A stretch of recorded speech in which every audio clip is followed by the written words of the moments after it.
पूर्णमदः पूर्णमिदं पूर्णात् पूर्णमुदच्यते पूर्णस्य पूर्णमादाय पूर्णमेवावशिष्यते। ॐ शान्तिः शान्तिः शान्तिः। वसुदेवसुतं देवं कंसचाणूरमर्दनं देवकी परमानन्दं कृष्णं वन्दे जगद्गुरुं। सर्वोपनिषदो गावो दोग्धा गोपालनन्दनः पार्थो वत्सः सुधीर्भोक्ता दुग्धं गीतामृतं महत्। न कामयेऽहं गतिमीश्वरात् पराम् अष्टर्धियुक्तां पुनर्भवं वा आर्तिं प्रपद्येऽखिलदेहभाजाम् अन्तःस्थितो येन भवन्त्यदुःखाः।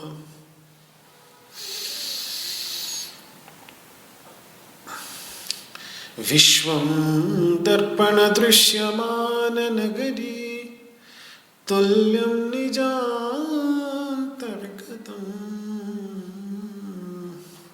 पश्यन्नात्मनि मायया बहिरिवोत् भूतै यथा निद्रया। यः साक्षात् कुरुते प्रबोधसमये स्वात्मानमेवाद्वयम्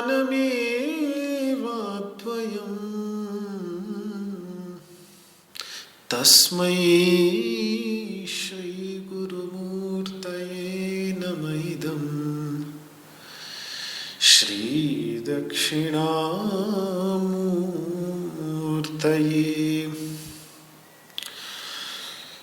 ॐ शान्तिः शान्तिः शान्तिः।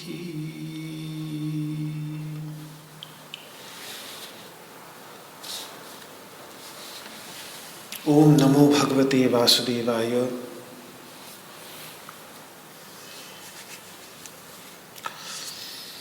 श्रीमद् भगवद गीता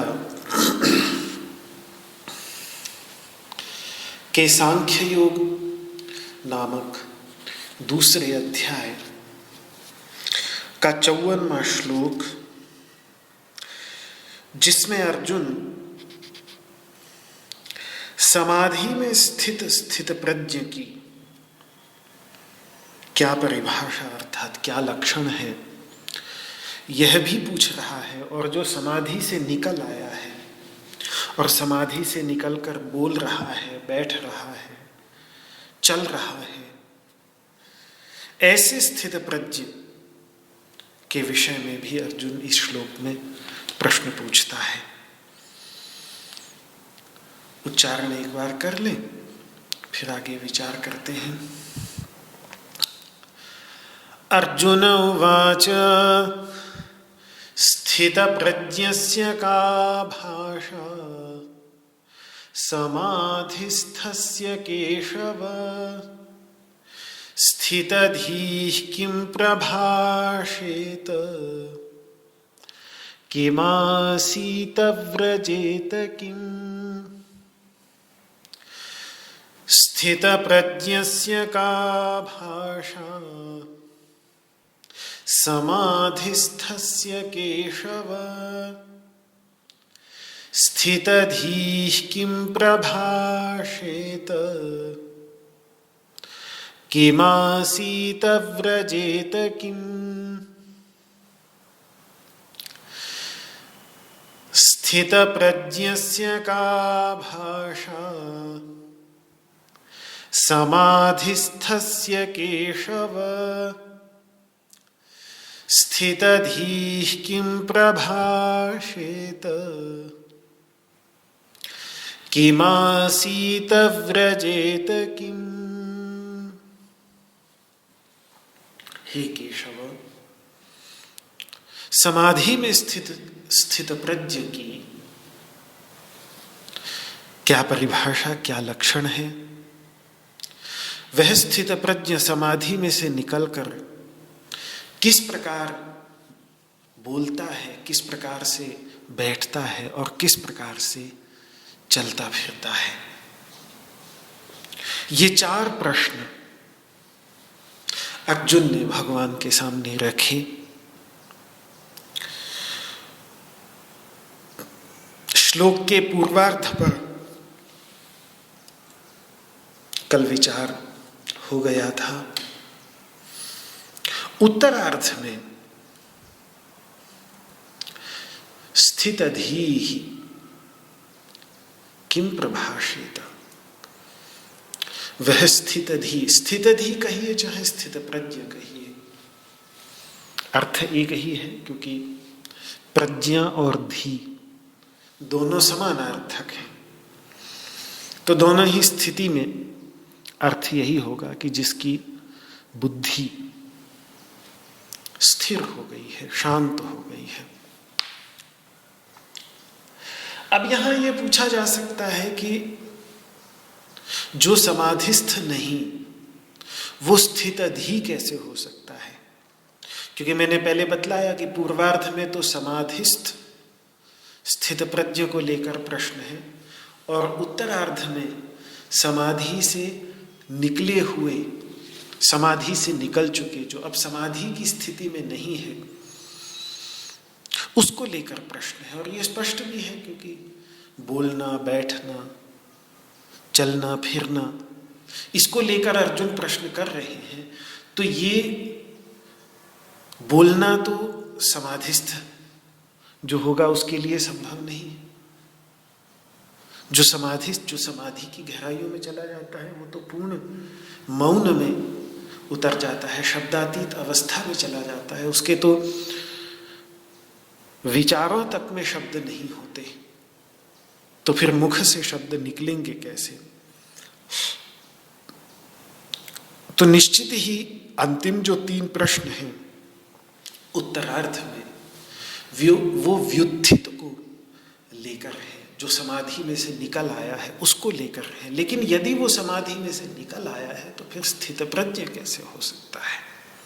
वो स्थितधि कैसे होगा? तब भी वो स्थितधि कैसे कह रहे हैं अर्जुन उनको? तो इस समाधान का, इस प्रश्न का प्रसिद्ध समाधान जो आचार्य देते आए हैं किसी एक आचार्य ने नहीं, बल्कि बहुत आचार्यों ने, विद्यारण्य मुनि ने, पंचदशी ने, संत कवियों ने मध्यकालीन भक्ति साहित्य में बार बार ये बात कही है कि जब हमारा किसी से बहुत प्रेम होता है, जैसे माँ का होता है पालने में सो रहे अपने बालक से, या एक युवक का प्रेम होता है, युवती का प्रेम होता है, तो समस्त कार्यों को करते हुए भी उनका हृदय प्रेमास्पद का ही चिंतन करता रहता है। माँ घर के सारे कार्य करते हुए भी उसका ध्यान पूरी तरह से पालने में सो रहे अपने बालक के साथ जुड़ा रहता है।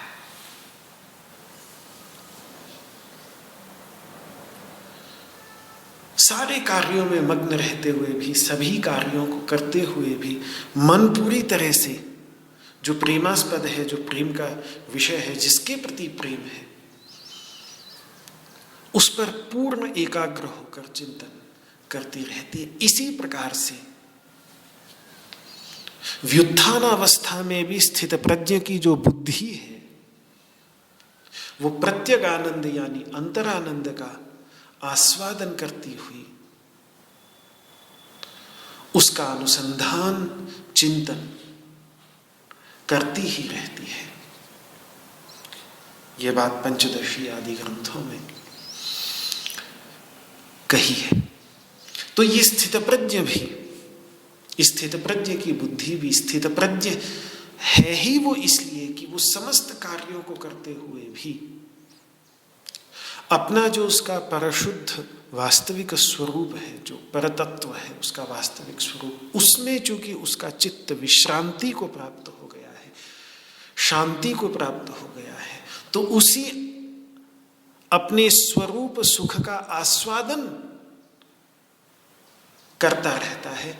बहिर्व्यवहारन अपि, चाहे बाहर कितना भी व्यवहार करता रहे, बोलता रहे, बैठे, चले फिरे, कुछ भी करता रहे,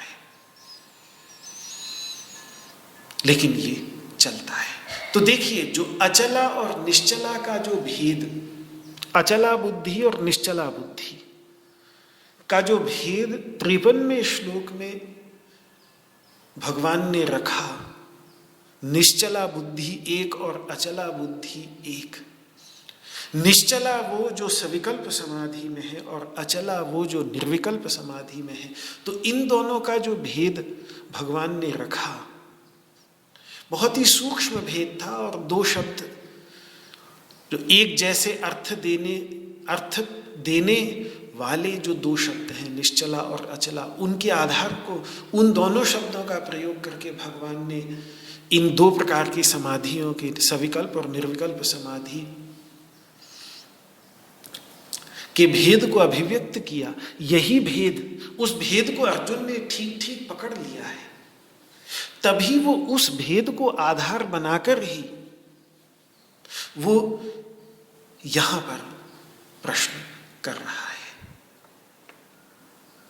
समाधिस्थ अवस्था में, जिसके विषय में पूर्वार्ध का प्रश्न था, स्थित प्रज्ञस्य का भाषा समाधिस्थस्य केशव, वो अचला बुद्धि जहां हो जाती है निर्विकल्प समाधि में स्थित, वो अचला बुद्धि से युक्त स्थित प्रज्ञ विषयक प्रश्न है। जबकि उत्तरार्ध में जो प्रश्न है,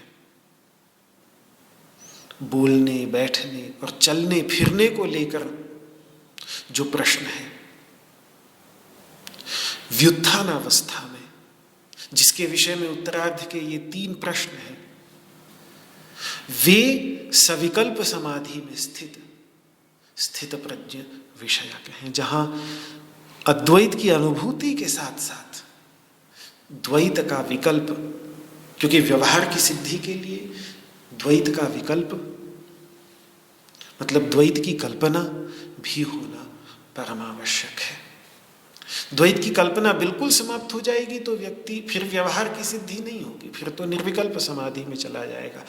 ऐसे स्थित प्रज्ञ को लेकर प्रश्न पूर्वार्ध में है, और ऐसा स्थित प्रज्ञ जो अद्वैत अनुभूति के साथ साथ भी, जिसके अंतर्गत द्वैत की अनुभूति भी है, दोनों अनुभूतियां उसकी बनी हुई हैं, द्वैत का भी अनुभव हो रहा है, व्यवहार की सिद्धि भी है, उसको सहज समाधि कह लीजिए, व्यवहार भी कर रहा है, और उस सारे व्यवहार के बीच में भी वो जो केंद्रीभूत तत्व है उस केंद्रीभूत तत्व से जुड़ा भी हुआ है। तो उसको लेकर प्रश्न, जिसको निश्चला बुद्धि से संपन्न, उसको लेकर प्रश्न उत्तरार्थ में है। तो अब जो प्रश्न है वो निश्चला बुद्धि से संपन्न स्थित प्रज्ञ को लेकर ये 3 प्रश्न हैं। तो जैसे सूक्ष्म भेद भगवान श्री कृष्ण ने अपने शब्दों में निरूपण करते समय 53वें श्लोक में ये भेद किया, तो अर्जुन ने प्रश्न पूछते समय भी उस भेद को ध्यान में रखकर ही प्रश्न पूछा है। तो वो भेद हमको भगवान श्री कृष्ण के उपदेश में भी दिख रहा है और अर्जुन के प्रश्न में भी दिख रहा है। तो ऐसा जो व्युत्थित स्थित धी है, यानी समाधि से उठ चुका, समाधि से निकल चुका जो स्थित प्रज्ञ है, वो किम प्रभाषेत, वो किस प्रकार से, किम मतलब केन प्रकारेण, किस प्रकार से वो वह बोलता है। क्या वो भी हम सब की तरह दूसरों की निंदा स्तुति में लगा रहता है,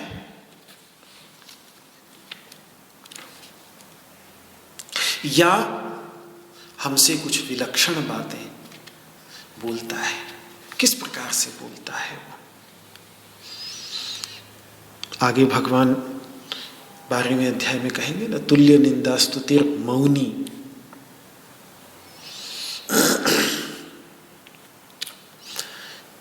किम प्रभाषेत किम आसीत, और बैठता कैसे है, किस प्रकार से बैठता है।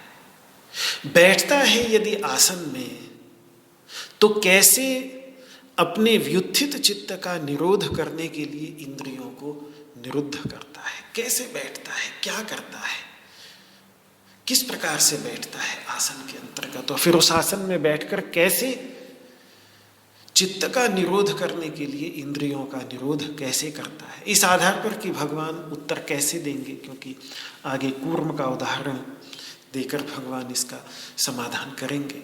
तो प्रश्न का भाव मैं निकाल रहा हूँ इस आधार पर, जिस आधार पर भगवान इन प्रश्नों का उत्तर दे रहे हैं। और व्रजेत किम, और जब वो नहीं बैठता, जब व्यवहार की सिद्धि करता है, तो चलता फिरता किस प्रकार से है, यानी विषय जगत में उसका आना जाना, प्रारब्धवशात जो विषय उसके सामने उपस्थित हो जाते हैं, तो उनका उपभोग भी यदि वो करता है, जो अपने प्रारब्ध से आ गए हैं, तो उनका उपभोग भी किस प्रकार से करता है। जिस समय वो निग्रह नहीं करता, जिस समय वो विचरण कर रहा है विषय जगत में, यानी अपनी इंद्रियों को विचरण करने दे रहा है, तो उस समय किस प्रकार से उन विषयों का उपभोग करता है, राग द्वेष से रहित होकर। ये बातें आगे भगवान स्पष्ट करेंगे कि राग द्वेष से रहित होकर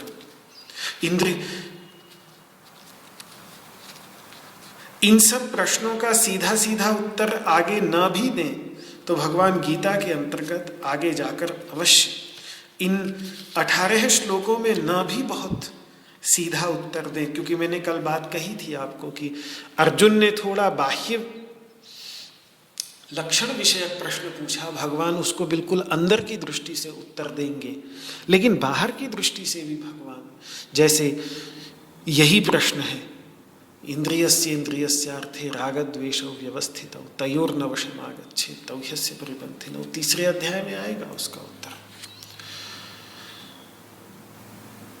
तो खैर कुल मिलाकर उस स्थित प्रज्ञ की कायिक चेष्टा कैसे होती है, वाचिक चेष्टा कैसे होती है, और मानसिक चेष्टा कैसी होती है, ये अर्जुन के मन की जिज्ञासा है। अर्जुन ये जानना चाहता है व्रजे तकिम, किस प्रकार से वह विचरण करता है।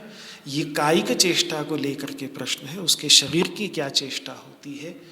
किम प्रभाषेत, कैसे बोलता है, ये वाचिक चेष्टा विषयक प्रश्न है। और किमासीत, कैसे बैठता है, ये है मानसिक चेष्टा विषयक प्रश्न, क्योंकि आसन में ही तो बैठकर ध्यान करेगा वो।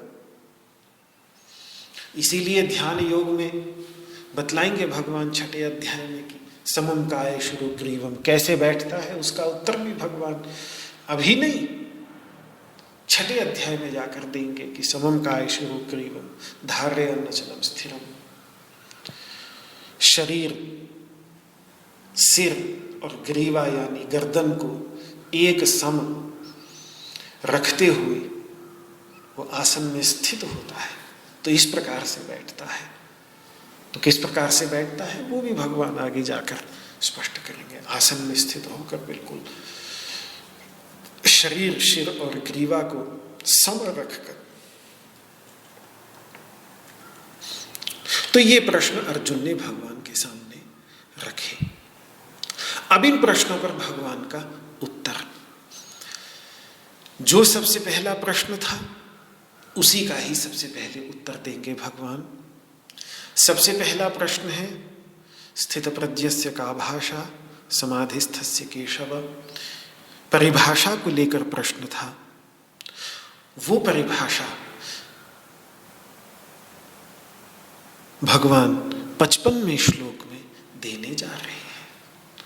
तो एक बात जो कल भी मैंने कही थी याद दिला दूं, यहाँ भगवान शंकराचार्य कहते हैं उस बात को, यही की बात थी जो मैंने कल कही थी कि स्थित प्रज्ञ के जिन लक्षणों का निरूपण भगवान करने जा रहे हैं वो ज्ञानी में, स्थित प्रज्ञ में तो सहज यानी बिना प्रयत्न के ही रहते हैं, क्योंकि वे ज्ञान की सामर्थ्य से स्वतः ही प्राप्त होते हैं। उसके अंतर्गत ज्ञान के सामर्थ्य से वे स्वतः ही अभिव्यक्त हो जाते हैं, स्वतः ही उत्पन्न हो जाते हैं। पर अज्ञानी साधक के लिए, जिसको अभी साक्षात्कार नहीं हुआ है, जो साक्षात्कार से संपन्न नहीं, ऐसे साधक के लिए वे ही साधन बन जाते हैं। ये बात यहाँ के लिए भी 18 श्लोक जो आने वाले हैं इनमें जो लक्षण देंगे भगवान, जो लक्षण देंगे उसके लिए भी ये बात इतनी ही सच है जितनी 12वें अध्याय के अंत के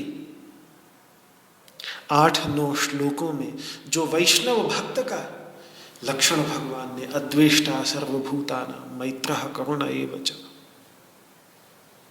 कि उसका सभी प्राणियों के प्रति द्वेष नहीं, किसी भी प्राणी के प्रति द्वेष नहीं होता, सभी के प्रति मित्रता की भावना, मैत्री की भावना रहती है, करुणा की भावना रहती है।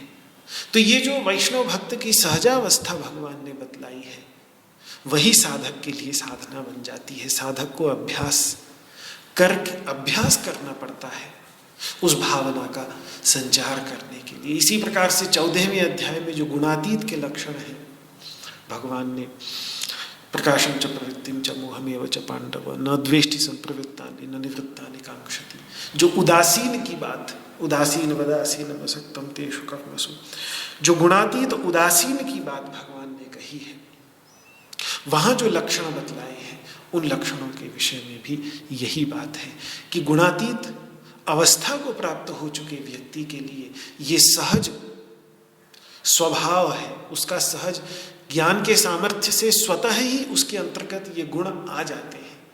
पर साधक को साधना करनी पड़ती है। साधक के लिए यही साधन है, जो उसके सहज लक्षण है वो साधक के लिए सहज, वो साधक के लिए प्रयत्न साध्य साधन है। साधक को प्रयत्न करना होता है, तब जाकर धीरे धीरे धीरे फिर वो सहज स्वभाव बनता चला जाता है।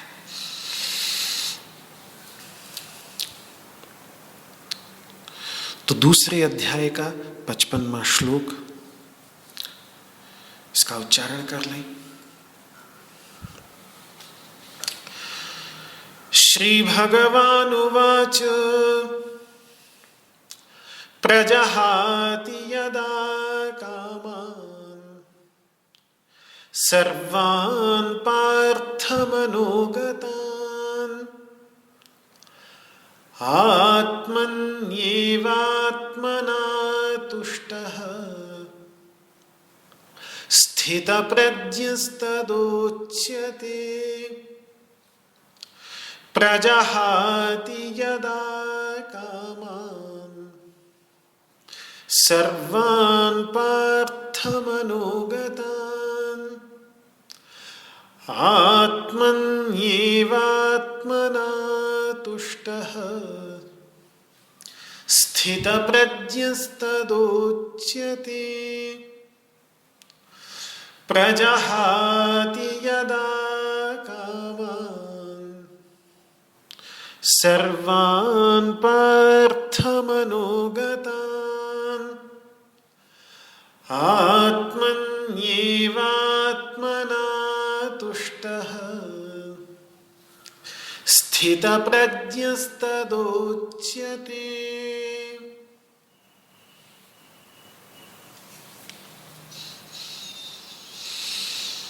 श्री भगवान अर्जुन के इस प्रश्न का उत्तर देते हुए कहते हैं कि हे पार्थ, हे प्रथापुत्र, जब मन में प्रवेश कर चुकी सभी कामनाओं का परित्याग कर देता है व्यक्ति, स्वयं से अपने में ही संतुष्ट होकर, तब उसे स्थितप्रज्ञ कहा जाता है। तो ये उत्तरार्ध में कारण दे रहे हैं पूर्वार्ध का, क्योंकि वो उसको संतुष्ट होने के लिए बाह्य विषयों की आवश्यकता ही नहीं पड़ती, बाह्य वस्तुओं की आवश्यकता ही नहीं पड़ती। उसने संतोष के केंद्रीभूत तत्व को, पूर्ण तत्व को अपने अंदर खोज लिया है, पा लिया है।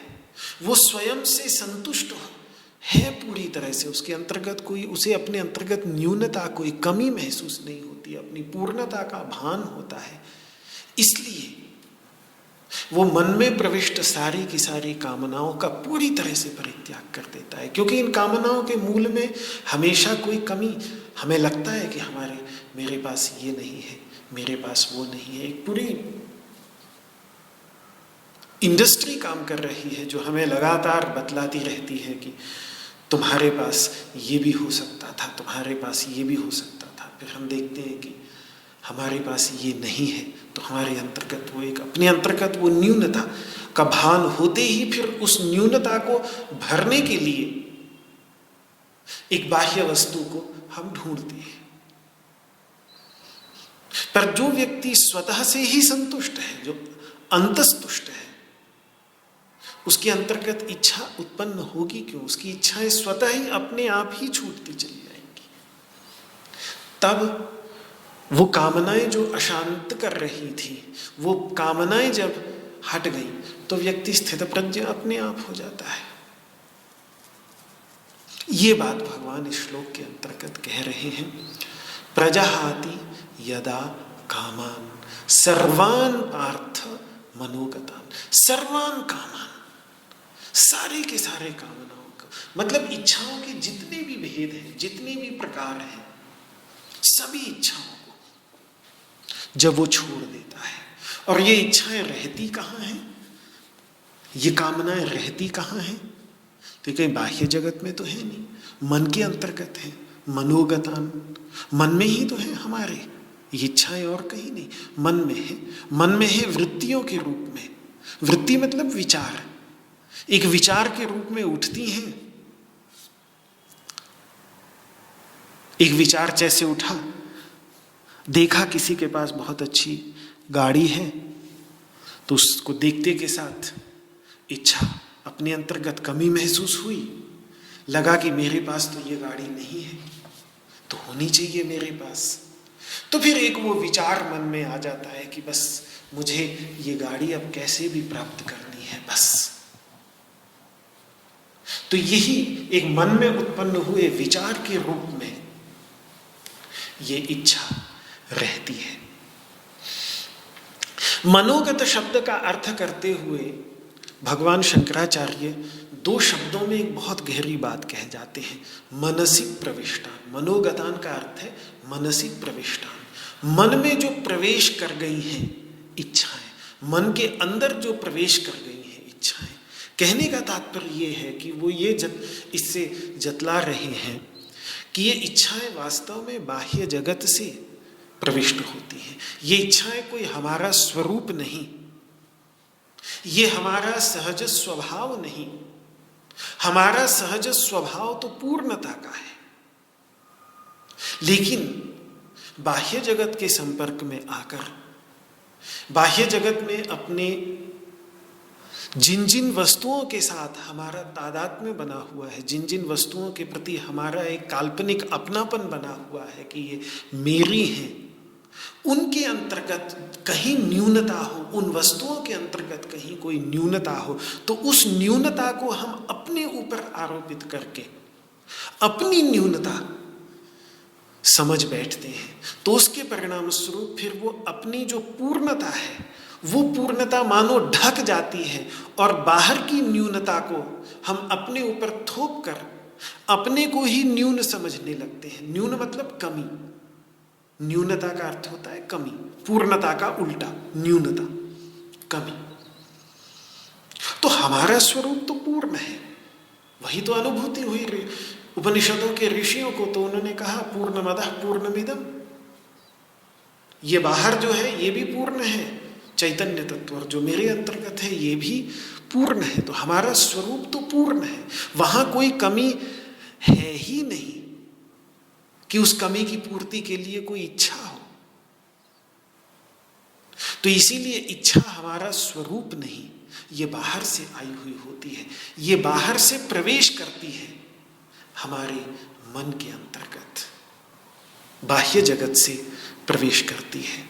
और इसीलिए चूंकि हमारा स्वरूप पूर्ण है, इसीलिए उपनिषद ये कह पाती हैं कि जो उस परब्रह्म तत्व का साक्षात्कार कर लेता है वो आप्तकाम हो जाता है। आप्तकाम का अर्थ ही है कि जिसने सारे काम्य पदार्थ प्राप्त कर लिए हों, मतलब उसकी वो अवस्था हो जाती है जो उस व्यक्ति की हो जाए जिसकी सारी इच्छाएं पूर्ण हो जाएं।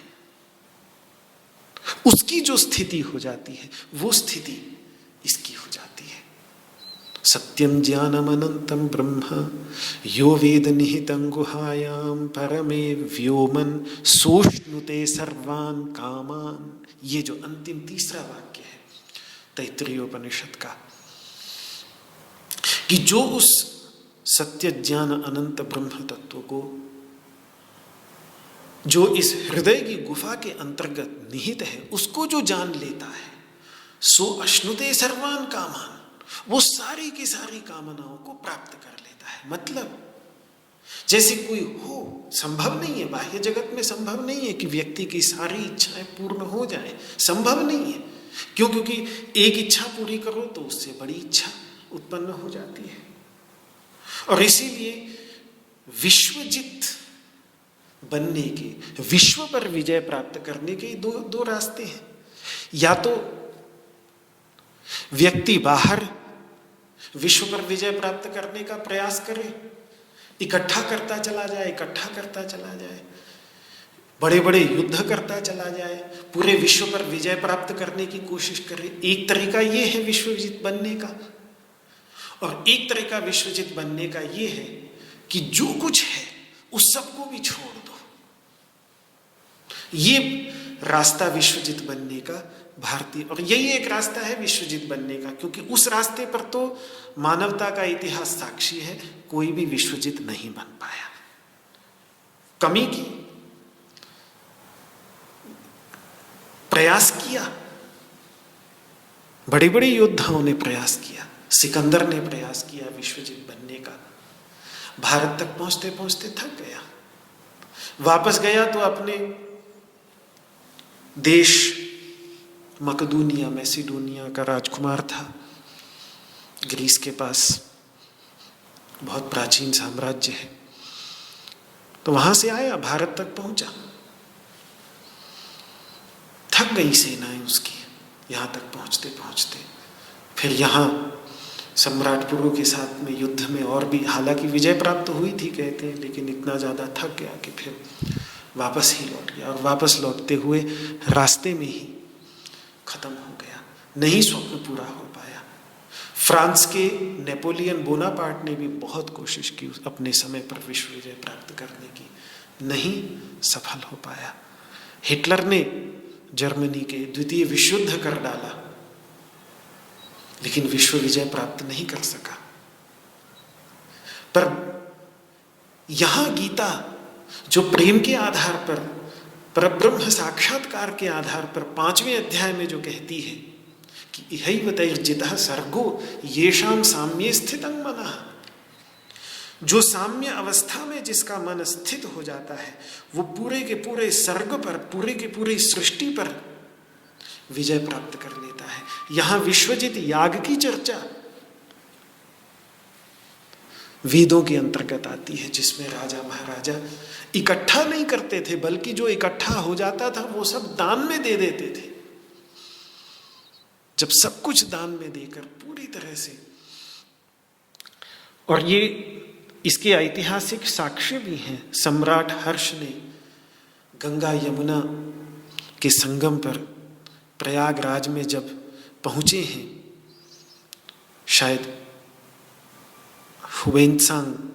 शुएनत्सांग जो चीनी यात्री थे जो भारतवर्ष में आए थे भारत से ग्रंथों को ले जाने के लिए 6वीं-7वीं शताब्दी में, उन्होंने जो वर्णन किया है, तो जब वहाँ पहुँचे हैं सम्राट हर्ष के पास, तो तब तक सब कुछ वो दे चुके थे। तो जब उन्होंने हुएनत्सांग को देखा तो उन्होंने कहा मेरे पास बचा नहीं है अब कुछ भी तुम्हें देने के लिए, सब कुछ समाप्त हो गया। तो वो विश्वजित याग जिसमें राजा महाराजा परमदानी होकर के, वो विश्व विजय का मार्ग, समस्त काम्य पदार्थों का परित्याग करके जो पूर्णता की ये उपलब्धि, जहां इच्छाएं पूरी तरह से समाप्त हो जाए, वही एक तरीका है केवल अपनी कामनाओं को पूर्ण करने का, आप्त काम बनने का। आप्त काम का अर्थ ये होता है कि जिसको सारी कामनाएं प्राप्त, आप्त मतलब प्राप्त, जिसको सारी कामनाएं प्राप्त हो गई है। और इस आप्त काम शब्द का प्रयोग हम भारतीय अध्यात्म के अंतर्गत ज्ञानी के लिए करते हैं, जिसने सारी कामनाओं का परित्याग कर दिया हो, उसको कहते हैं कि वो आप्त काम हो गया है।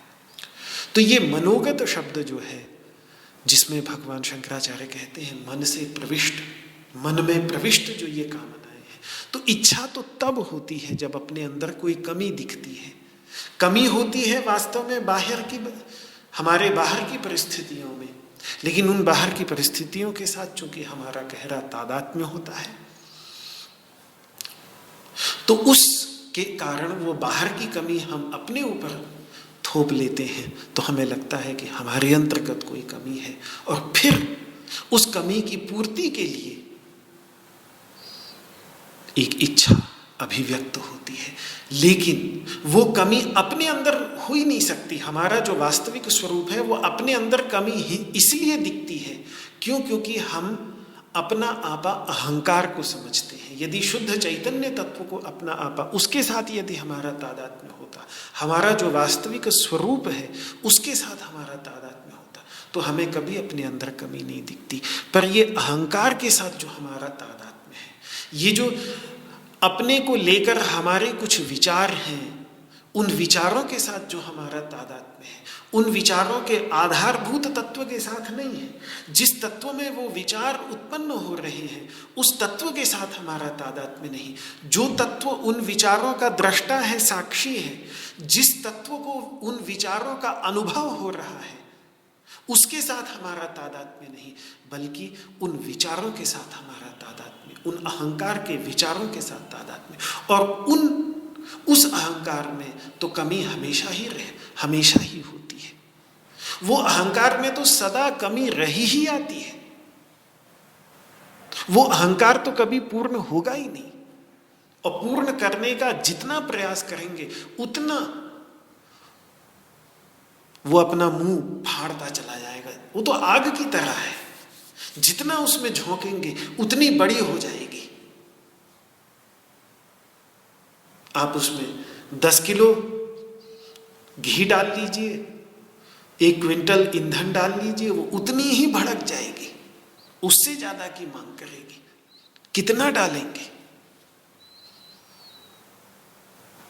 तो अहंकार की इच्छा इतनी अधिक है, तो कमी उस अहंकार में होती है और उस अहंकार में कमी सदा रही ही आती है। इसीलिए जब तक उस अहंकार के साथ में तादात्म्य होगा, अहंकार यानी अपने को लेकर जो हमारे विचार हैं, उन विचारों के साथ में हमारा तादात्म्य होगा और उन विचारों का अनुभव करने वाला जो तत्व है, जिस तत्व के अंतर्गत वो विचार, जो उस अहंकार को आधार प्रदान करने वाला तत्व है, जब तक उसके साथ तादात्म्य नहीं होगा तब तक ये इच्छाएं कभी भी खत्म नहीं होंगी। बल्कि आज का तो बाह्य जगत ही, जैसा मैंने प्रारंभ में ऐसा कहा कि पूरी इंडस्ट्री जो ये एडवर्टाइजमेंट की इंडस्ट्री है, ये लगातार हमारे अंतर्गत नई नई इच्छाएं उत्पन्न करने का काम करती है, जिससे उनके जो प्रोडक्ट्स हैं, उनके पास जो वस्तुएं वो बेचना चाहते हैं, वो हमको बेच सके। इसके लिए नई नई इच्छाएं कहाँ कहाँ से लाकर, कोई भी मौका नहीं छोड़ते वो हमारे अंतर्गत इच्छाओं को उत्पन्न करने में, जिससे उनकी इच्छाएं समाप्त, जिससे उनकी इच्छाएं पूर्ण हो सके। इसके लिए वो अपना रोग हमें दे देते हैं, हमारे अंतर्गत वो इच्छाएं उत्पन्न कर देते हैं। तो वास्तविक स्वरूप के साथ तादात्म्य होने पर ही जो पूर्ण तत्व है, जो उस अहंकार का साक्षीभूत तत्व है, जिसके अंतर्गत वो अहंकारात्मक विचार, अपने को लेकर विचार जिसके अंतर्गत उत्पन्न होते हैं, वो पूर्ण तत्व है। और उसके तादात्म्य होने पर इच्छाएं स्वतः ही पूर्ण रूप से शांत हो पाती हैं। क्यों? क्योंकि वो पूर्ण तत्व है, उसके अंतर्गत कोई कमी नहीं है। तो चूंकि ये इच्छाएं बाहर से आती हैं, मनोगतान मनसि प्रविष्टान, मन में इन्होंने बाहर से प्रवेश किया हुआ है, इसीलिए जैसे जैसे साधक अंतःस्थल की गहराइयों में प्रवेश करता चला जाता है, वैसे वैसे ये इच्छाएं कम होती चली जाती हैं। जैसे जैसे शांत होती चली जाती हैं, जैसे जैसे कम होती चली जाती हैं, वैसे वैसे शांति उपलब्ध होती चली जाती है।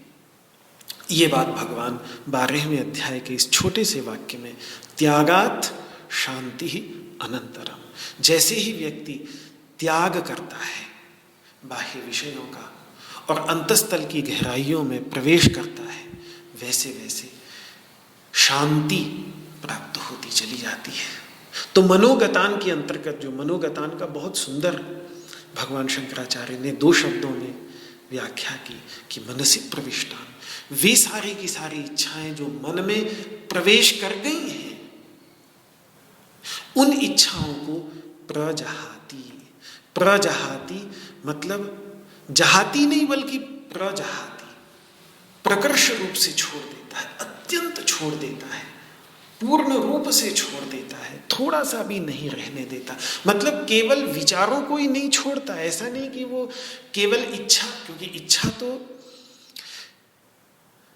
इच्छा 2 प्रकार, इच्छा के 2 स्वरूप होते हैं। एक इच्छा विचारात्मिका होती है और एक इच्छा संस्कारात्मिका होती है। संस्कारात्मिका इच्छा को वासना कहते हैं।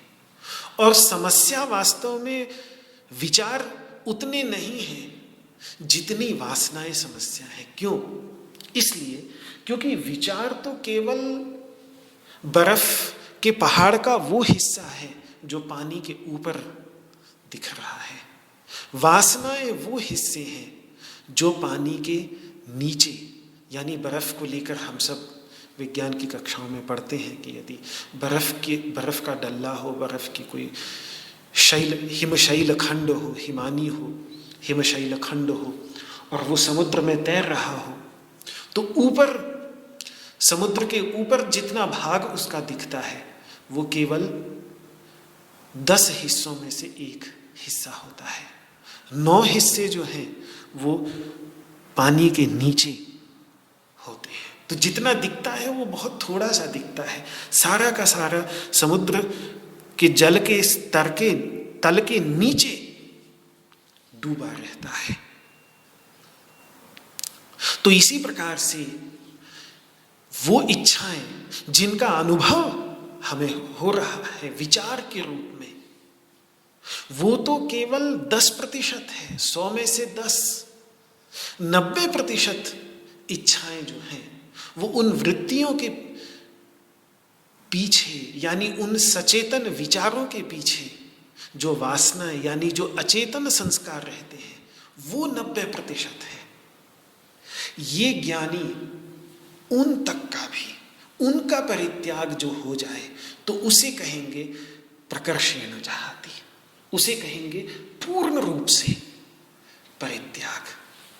केवल वृत्तियों का परित्याग नहीं, केवल सचेतन विचारों का ही परित्याग नहीं, बल्कि उन सचेतन विचारों के पीछे जो अचेतन संस्कार हैं, उन वृत्तियों के पीछे जो वासनाएं हैं, उनका भी वो परित्याग कर देता है। वासनाएं भी एक प्रकार का संस्कार ही होती है। वासनाएं वे संस्कार हैं जो क्लेश को जन्म देने वाले संस्कारों को वासना कहते हैं। ये पहले भी मैं विस्तृत निरूपण कर चुका हूँ, उस विस्तृत निरूपण में अभी नहीं पढ़ूंगा। तो क्लेश जो कि 5 हैं, अविद्या, अस्मिता, राग, द्वेष और अभिनिवेश। इसमें से राग जो है बीच का, 2 इधर 2 इधर, बीच का जो है तीसरा राग, वो राग के संस्कार, उनको कहा जाता है वासना। तो जो हमारे अंतर्गत राग के यानी काम के विचार आते हैं कि ये सुख मुझे चाहिए या ये सुख का साधन मुझे चाहिए, तो इसके मूल में जो संस्कार रहते हैं, जो उस समय भी रहे आते हैं जब यह विचार मन में नहीं रहता, उन्हें वासना कहते हैं। ये विचार तो आएगा चला जाएगा। जिस समय सुख का साधन दिखा तो तुरंत एक इच्छा का एक विचार आएगा कि अरे ये देखो कितनी खूबसूरत गाड़ी है, ये मेरे पास भी होनी चाहिए, विचार आएगा। हो सकता है बाद में व्यक्ति आगे और कामों में व्यस्त हो जाए तो दिमाग से निकल जाए ये विचार, पर वासना बनी रहेगी। तो मैं बात कर रहा हूं उस वासना की जो विचार निकल जाने के, और जिस वासना के परिणाम स्वरूप वो विचार बार बार लौट कर आएगा। जब भी खाली होगा मन तो तुरंत अरे देखो वो गाड़ी देखी थी इतनी अच्छी, मुझे कैसे भी खरीदना है। वो वासना हमारे जीवन में ऐसे ओतप्रोत हो जाएगी कि हम जो भी निर्णय लेंगे जीवन में, उसमें कहीं ना कहीं वो इच्छा केंद्र में रहेगी, वो वासना केंद्र में रहेगी कि मुझे ये गाड़ी चाहिए, इसलिए मैं ये भी करूंगा, इसलिए मैं ये भी करूंगा। तो हमारे सारे के सारे निर्णयों के ऊपर उस वासना का प्रभाव वो विचार के रूप में अभिव्यक्त हो या न हो हमेशा, लेकिन वो वासना हमारे प्रत्येक विचार पर, प्रत्येक निर्णय पर बड़ा गहरा प्रभाव डालती रहेगी। उस वासना की मैं बात कर रहा हूं। योग के आचार्य, विशेषकर राजा भोज 10वीं शताब्दी में जिन्होंने योग सूत्र पर भाष्य लिखा है, उन्होंने इस पर काफी विचार दिया और उन्होंने इस भेद को बालक के उदाहरण के द्वारा और अधिक स्पष्ट किया है कि बाल्यावस्था में हो सकता है कामनाएं वृत्ति रूप से न हो। वृत्ति मतलब विचार रूप से, वृत्ति मतलब जो सचेतन धरातल पर जो घटित हो रहा है, जो वर्तमान है, वर्तमान में जो धातु है वही वृत्ति में है, जो घटित हो रहा है सचेतन धरातल पर, चेतना के धरातल पर एक विचार के रूप में जो घटित हो रहा है उसको कहते हैं वृत्ति।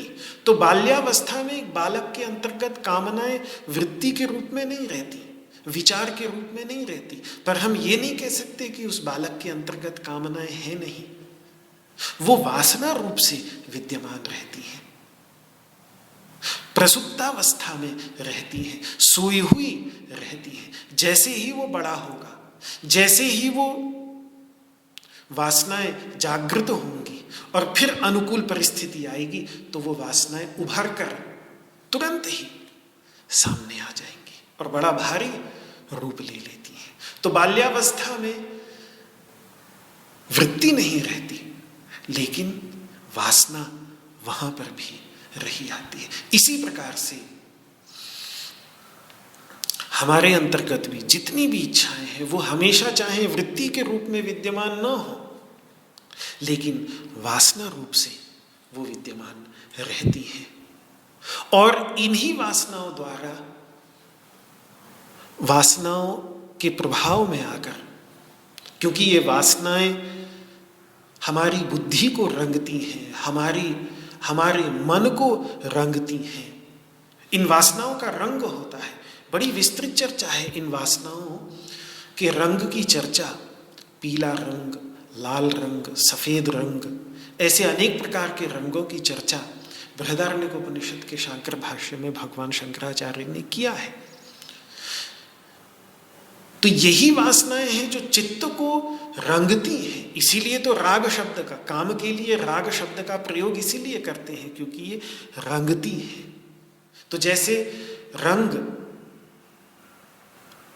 कपड़े को रंगता है, इसी प्रकार से ये वासनाएं हमारे मन को, हमारी बुद्धि को, हमारे अहंकार को, हमारी स्मृतियों तक को, हमारे चित्त तक को भी अपने रंग में रंगी रहती हैं। और फिर इन 4 अंतःकरणों के साथ तादात्म्य होने के कारण जिस रंग में ये अंतःकरण रंगे होते हैं, उसी रंग में हम अपने को रंगा हुआ समझने लगते हैं।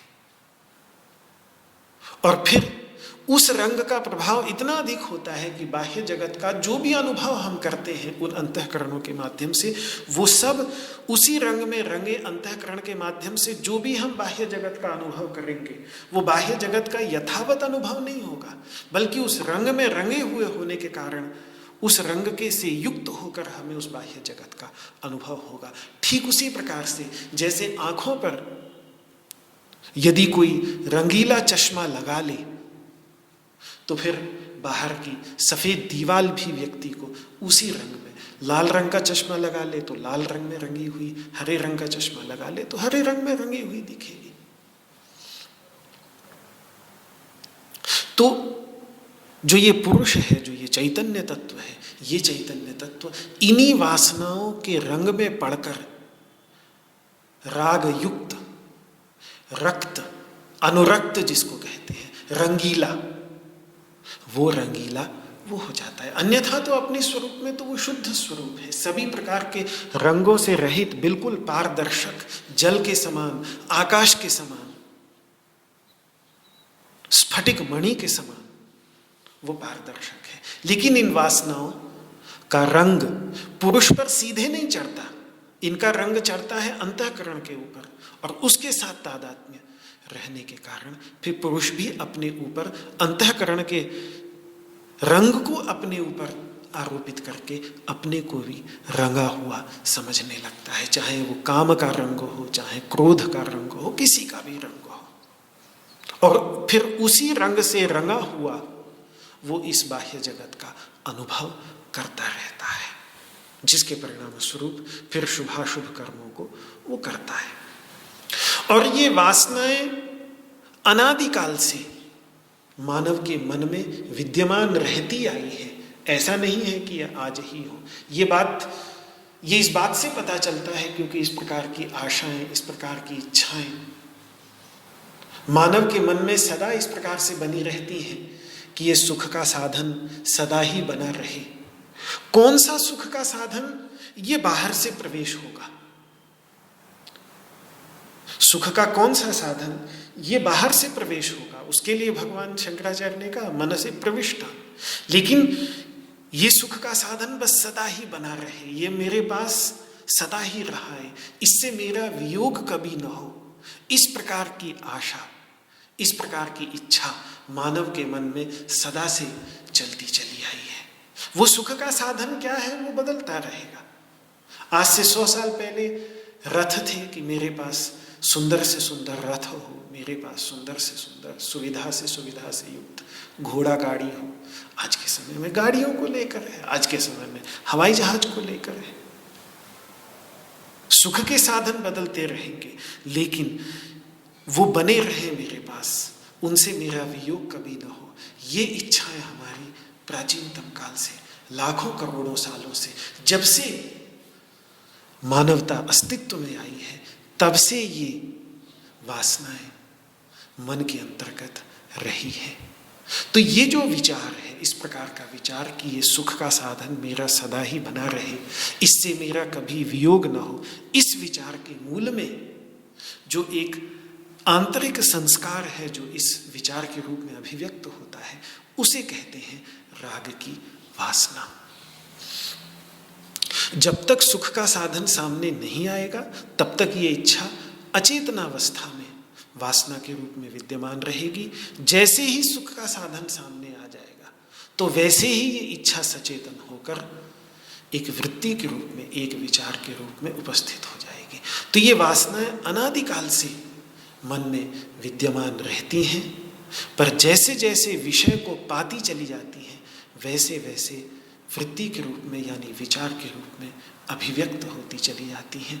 तो इस स्थितप्रज्ञ ने केवल इन वृत्तियों का ही परित्याग नहीं किया है, अपितु केवल इन विचारों का ही परित्याग नहीं किया है, अपितु उन वृत्तियों और विचारों के मूल में विद्यमान रहने वाली वासनाओं तक को भी छोड़ दिया है। ये वासना और वृत्ति का भेद समझना बहुत अधिक आवश्यक है। कैसे वासनाओं का परित्याग होता है,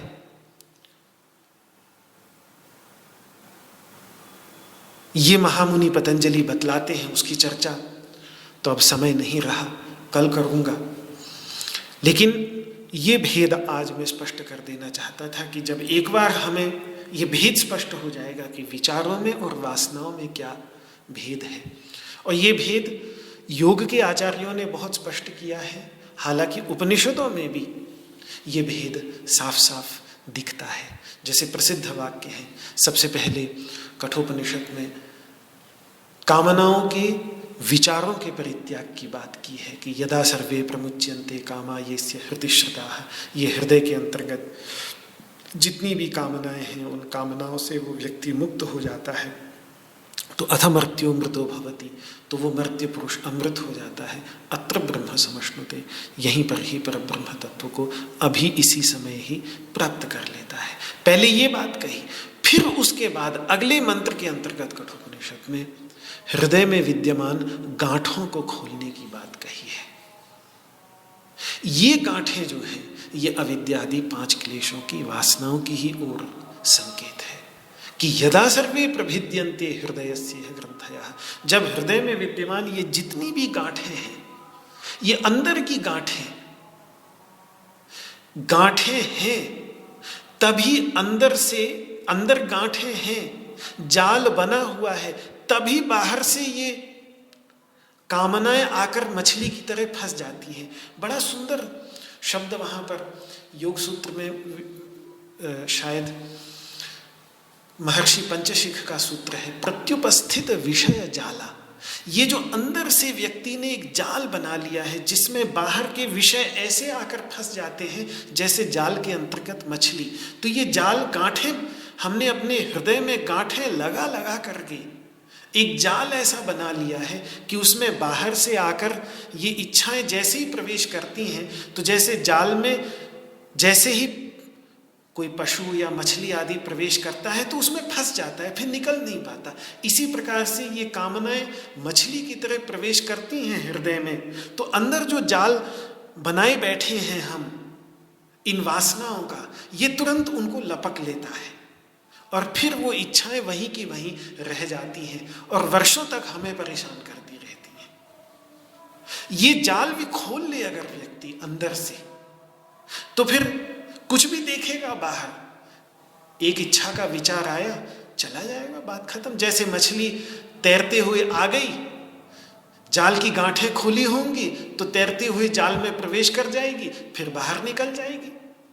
तो इसी प्रकार से ये इच्छाएं एक तरफ से आएंगी दूसरी तरफ से निकल जाएंगी, टिकेंगी नहीं।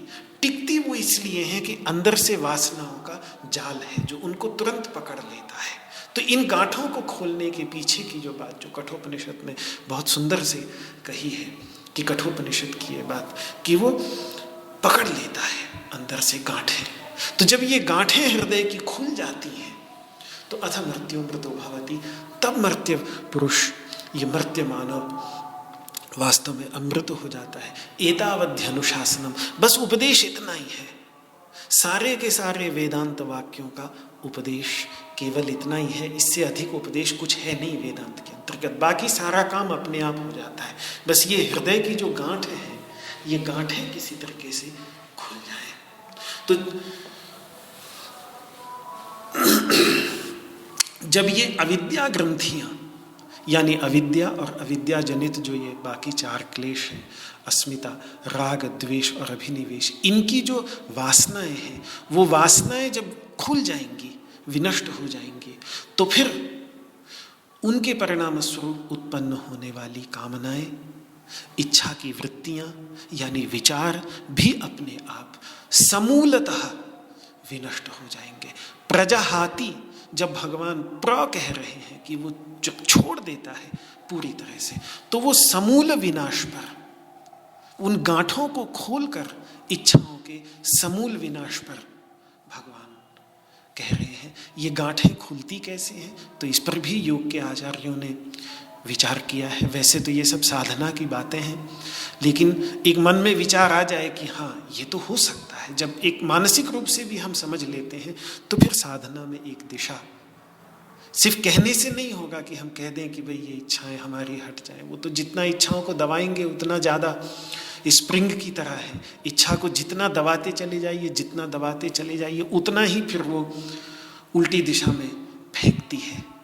लेकिन अगर अंदर से उन ग्रंथियों को खोला जाए, तो बहुत गंभीर चिंतन आप देखेंगे, कल महामुनि पतंजलि का मैं प्रस्तुत करूंगा कि किस प्रकार से वासनाओं के इन ग्रंथियों को खोलने के लिए उन्होंने विश्लेषण किया है गहराई से अंतः जगत का।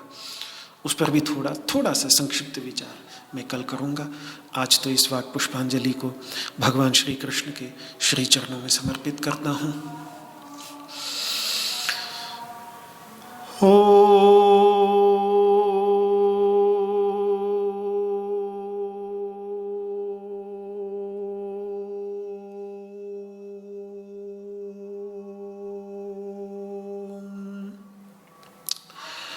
सर्वे भवन्तु सुखिनः, सर्वे सन्तु निरामयाः, सर्वे भद्राणि पश्यन्तु, मा कश्चित् दुःखभाग् भवेत्।